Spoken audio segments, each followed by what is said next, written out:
The wind came down from the northern hills, sharp and dry, carrying with it the smell of scorched timber and something older, grief baked into stone. What remained of Brantmere stood silent beneath a pale sky. Soot drifted like forgotten snow over the empty streets. No bells rang, no dogs barked. The war had passed 3 nights ago, and whatever it didn't take, it left hollow. She walked alone, her boots sinking softly into ash. Beneath her cloak, she kept her hands close to her ribs, hidden but ready. The villagers who survived had already moved on or gone quiet. She too should not have returned, but something had drawn her back. Not memory, something more primitive, like a pull behind the breastbone. The chapel had half collapsed. She stepped through what remained of the doorway, her footfall kicking up a soft cloud of dust and cold ash. Inside, the world felt older. It smelled of rain-soaked wood, burnt cloth, and candle wax. And beneath all that, something faintly human. She stilled. Somewhere behind the altar, something moved. Not loud. Just the rustle of fabric against stone, a hitch in breath, not the wind. She crouched slowly and stepped around the broken pulpit. A boy lay curled beside the shattered statue of the archangel. His skin was streaked black with soot. One eye was nearly swollen shut. His fingers clenched something on a chain, a silver medallion, scorched but not melted. His chest rose and fell, shallow, like a creature pretending to be dead. She didn't reach for him at once. Instead, she knelt, hands resting on her knees, letting her eyes adjust to the dark. The boy watched her, alert, but not panicked. He said nothing, just waited. Finally, when it felt right, she extended her hand, slow, open-palmed. He didn't recoil, but didn't take it either. His small frame tensed, then softened slightly, the way a hunted thing begins to believe it might not die today. That night, she brought him to the edge of the forest, to a crooked cottage covered in moss and bramble. The hearth still held heat from the morning's fire. She boiled water with yarrow and pine needles, stripped the soot from his skin with soft rags. He let her work in silence. His arms bore bruises, not breaks. His voice, when it finally came, was hoarse and barely more than a whisper. No name, no question, just the breath of someone still alive.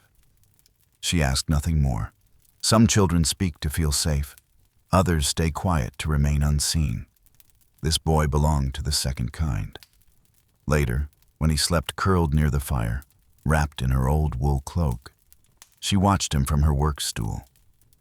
Her hands moved through spinning motions she didn't need, a thread she would never use, just something to keep her anchored. His fist still held the medallion even in sleep. She recognized the crest on it. Once, years ago, she had stitched it into a nobleman's hunting cloak, before she learned what it meant to sew for dangerous men. She didn't ask the boy about it. Some things are better left unnamed until the time is right. Instead, she banked the fire, added a blanket, and whispered the name she would give him when the sun rose. Tomas. Not a saint's name, but a borrowed one. From another child. One the war didn't spare. In the edgewoods where the moss hung thick and travelers lost their way by noon, the woman raised the boy in silence. The world forgot her name long before the war came.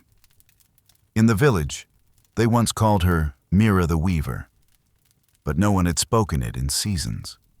Now she simply was, a shadow behind a shutter, a hand offering herbs when sickness came, then vanishing before thanks could be given. Tomas, as she called him, never asked why they lived so far from others. He never questioned why strangers were never invited in or why some doors were barred even in daylight. He was not raised to ask. He was raised to endure. The forest became his first language. He knew the call of the dusk hawk, the crack of old birch under a deer's step, the silence that meant snow was coming. He moved lightly, like a creature who had learned not to be noticed. By his 9th year, his bruises had faded, but not the carefulness in his eyes. She taught him in fragments how to gut a fish without waste, how to mend cloth with strong, hidden stitches, how to listen to what people don't say. On winter nights, she read to him from crumbling prayer books and old royal decrees, not because she believed in the words, but because rhythm is its own kind of shelter. The silver medallion stayed hidden in a wooden box under the hearth. She never asked if he remembered the crest it bore. Some names were heavy enough to break the mouth that spoke them. But rumors moved even where roads did not.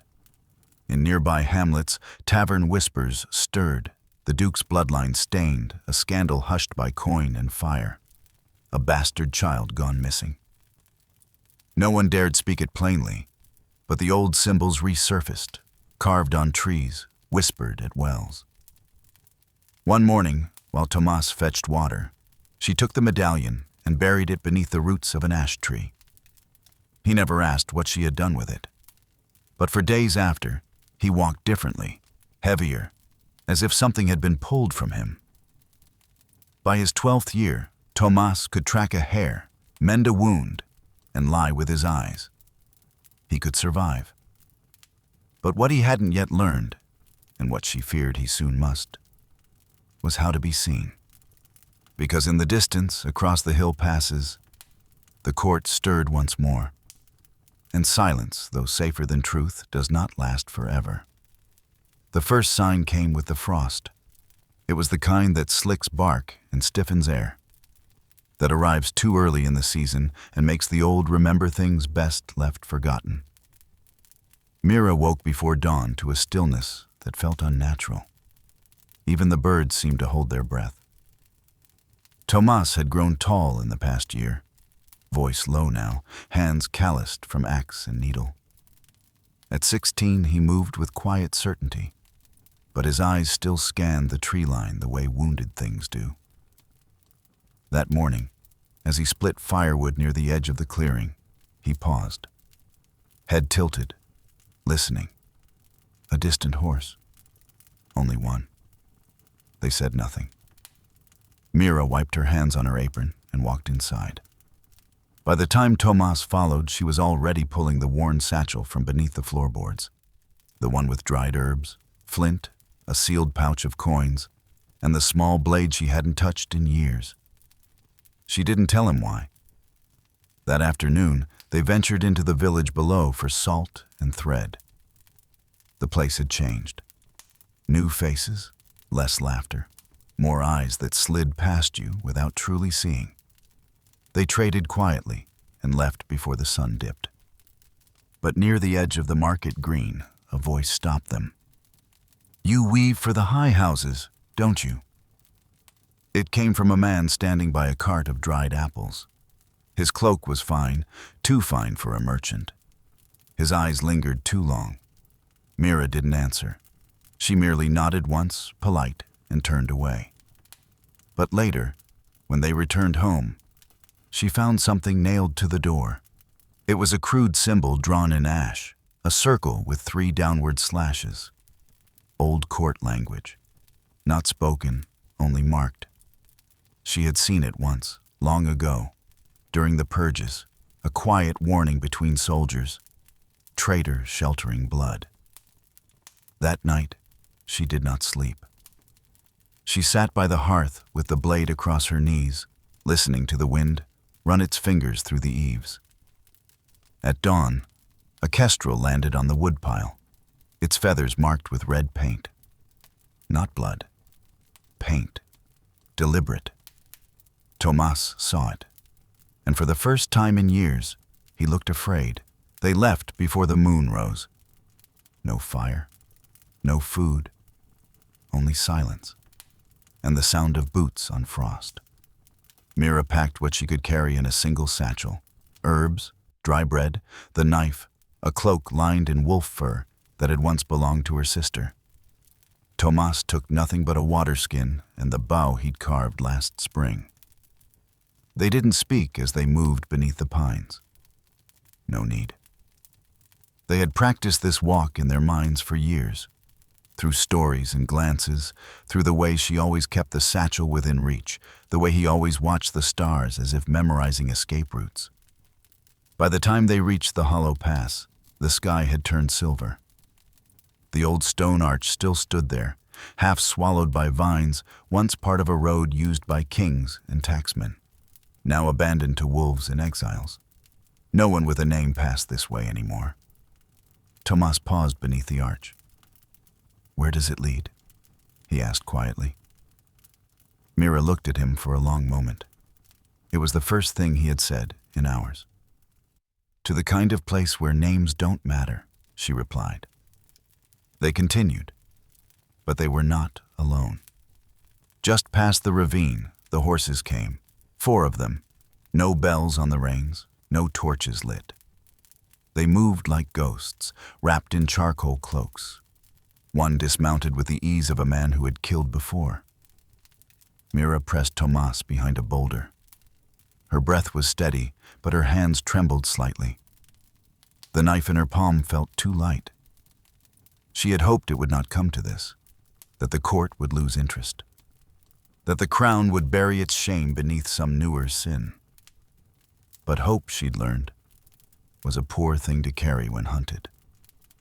One of the men drew closer, not young, face marked by weather and years. His eyes scanned the path, slow and sure. Mira could feel Tomas tense behind her. The wind shifted. A twig cracked. She acted before thought could slow her. She stepped out, fast and sharp, like a bird striking water. The blade met his throat before he saw her face. There was no sound, only a gasp, the kind one makes when the world is suddenly not where it was a moment before. He dropped. The others gave chase, but the terrain turned against them. Thorns, mud, narrow cliffs that favored the desperate. Tomas grabbed her wrist and pulled her down a slope thick with brambles. By dusk, they had lost their pursuers, but the silence between them had changed. She sat by a small fire, staring at her hands. There was no blood. It had soaked into the forest floor, but something darker clung to her. Tomas, across the flames, spoke without looking up. "You knew how to kill." Mira didn't answer at first. Then gently, "I also knew how to sew wedding gowns." The boy didn't smile, but something softened in him. For the first time in days, he slept without clenching his fists. And though she did not close her eyes, Mira let the knife rest beside her instead of in her hand. The ruins appeared at the edge of dawn. Grey Abbey had once been a place of vows and silence, built on a hill where mist curled like prayer. Now it was bones. Stone walls half swallowed by ivy, arches broken open to the sky. The crows nested where the bells had once rung. Mira led Tomas through the old cloister gate, her breath ragged. They had walked through the night. Mud streaked her hem, and blood, not hers, dried dark beneath her sleeve. Her limbs ached, but her pace never slowed. She knew they couldn't run much longer, not from what the boy carried, not from what she had done. They took shelter in the old scriptorium, where faded murals still clung to the walls like forgotten dreams. Mira sat against the cold stone, fingers brushing the edge of her knife out of habit. Tomas watched her from across the room. "You knew they'd come for me," he said. It wasn't a question. His voice was steadier now, older. Mira nodded. "From the moment I saw the crest around your neck." "Then why did you keep me?" She didn't answer at once. "Because they would have buried you," she said finally. "And not just in earth, in silence, in shame. I have buried too many things already." The wind changed. Outside, hooves, slow, controlled. Then the scrape of boot on stone. Mira stood, knife in hand. But the figure who stepped through the arch was not in armor. No crest. Just a dark cloak and a face from a past she had buried long ago. "Sir Elric," she whispered. The man removed his hood. His beard was flecked with gray, his gaze unreadable. "I thought you'd be further by now," he said. Tomas stepped beside her, close but not touching. Elric's eyes fell on him. So it's true. He didn't speak with cruelty, but there was no kindness either, only the cold logic of men who clean up messes for kings. "You served my husband," Mira said, "before they hanged him." "I served the Duke. I still do." Elric stepped forward, slowly. No sword drawn. "You know what they'll do if this boy reappears. His blood is a threat, a scandal with a heartbeat. But if you hand him over, Mira, no more blades will come. Not for you, not for the village. No more marks, no more kestrels painted in red." He held out a parchment. The seal was unbroken, but she knew what it said. Tomas looked to her, said nothing. Her hands did not tremble this time. She took the parchment. Then she tore it in half. Elric exhaled slowly, as though he had expected it. "Then this is your end," he said. "No," Mira replied. Her voice was calm now, grounded. "It's yours." She did not lunge. She didn't need to, because behind her, Tomas had already drawn the bowstring. He never loosed it. He didn't need to. Elric looked at the boy, then at Mira, and for a long, strange moment said nothing. He turned, walked out through the arch, and did not return. They left Grey Abbey before noon. Smoke curled over the distant treetops. Another village burning, perhaps, or simply winter coming fast. They did not look back. Years passed like drifting leaves. Slow at first, then all at once. They moved often in the beginning, changing paths, changing names. Some winters they lived near the coast, trading salted fish and wool. Other seasons they kept to the high valleys, where no one asked questions if your hands were useful and your silence polite. Mira no longer looked over her shoulder, not because the danger had vanished, but because she had chosen not to be ruled by it. Tomas grew tall, broad-shouldered like the father he would never know. He spoke little, but when he did, it carried weight. In one village, he became a stonemason's apprentice. In another, a teacher of letters to the children of farmers. He never wore the medallion again.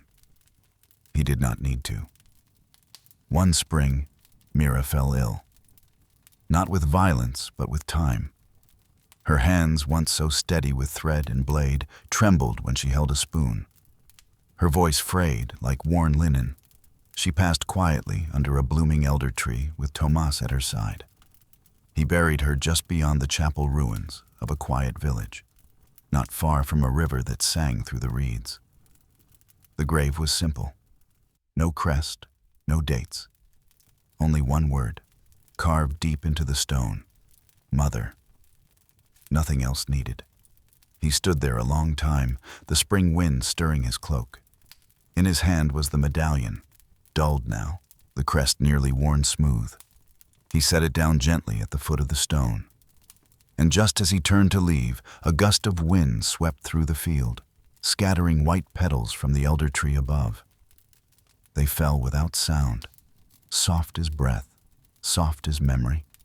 Petals fell on the buried ring, like forgiveness. And with that, he walked on. Not as a bastard, not as a hunted name, but as a man shaped by the silence that raised him. Thank you for joining me on this journey. I chose another story for you that you might like. Please consider subscribing and turning on notifications so you don't miss future videos.